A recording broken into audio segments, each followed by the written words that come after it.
In 2018, the U.S. alone produced 6.4 billion gallons of beer. As 21-year-olds, many of us have contributed to those sales without batting an eye. Have we truly considered the environmental impacts of our beer drinking habits? To find out, we asked students on the University of Florida campus what pollutants they think come out of the brewing process. I think it would be, I don't know, like gas, oil. Yeah, that's about it.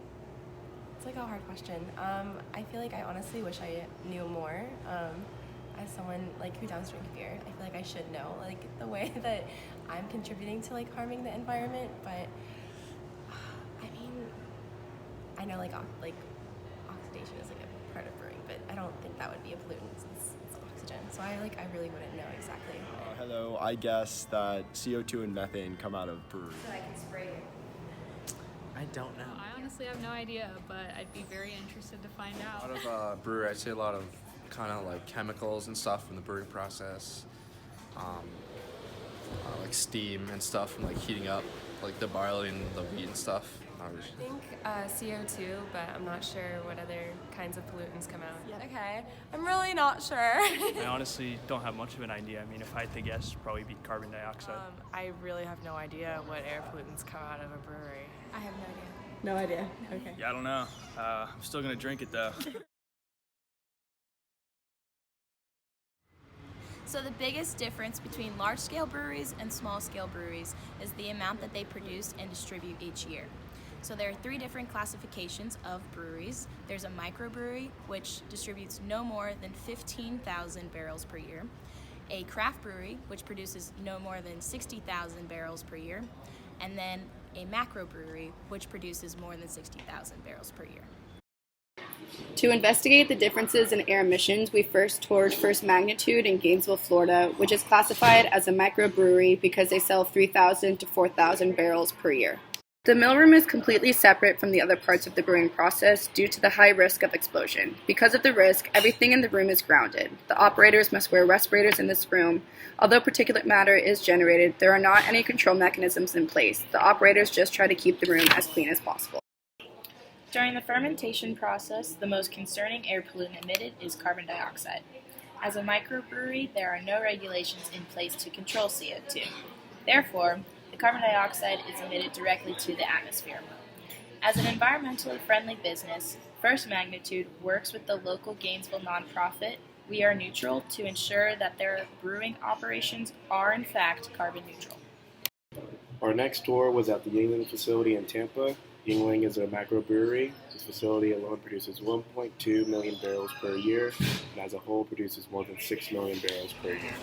Grains come to the Tampa facility by rail car. These rail cars are emptied by a vacuum pump that first is transported to a pulse jet baghouse. This baghouse collects small particulate matter and transports that matter into some secondary silos here, which are used to store grain that has already been through the milling process. After you go through the baghouse, the larger particulate matter is stored in the first set of silos and waits to be processed in the milling room. Once it is ready to be processed, it goes to the milling room by another vacuum pump over here and hits another pulse jet baghouse and then comes into our milling room.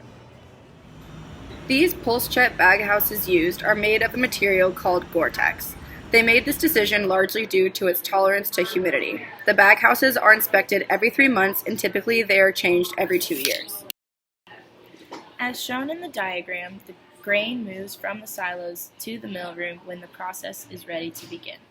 In this room, 75 tons of grain are milled per hour. This generates a copious amount of particulate matter. With an abundance of particulate matter, they have to take many safety precautions. First, as soon as 1/8 inch of dust collects on any horizontal surface, operators must use a vacuum to send that fine dust back to the silos. Secondly, when the mill is operating, operators must wear respirators and goggles if they are in the room. Third, non-sparking tools must be used as to avoid explosions. And lastly, in case of an explosion, the windows will be blown out easily as to minimize damage to other parts of the building. Another part of the process that emits air pollutants is the boiling and fermentation process. The main constituents of concern here are CO2 and VOCs. At Yingling, all of the CO2 is collected using countercurrent wet scrubbers and used in the carbonation process. Therefore, they do not emit any CO2 during the brewing process. VOCs are directly emitted to the atmosphere, however. So through this project, we were able to figure out what air pollutants come from the making of beer through the brewery process, and that some breweries are more sustainable than others. So next time you crack a cold one with your friends, make sure you keep in mind those environmental impacts and help support more sustainable breweries. I don't always drink beer, but when I do, I think about the environmental impacts. Stay sustainable, my friends.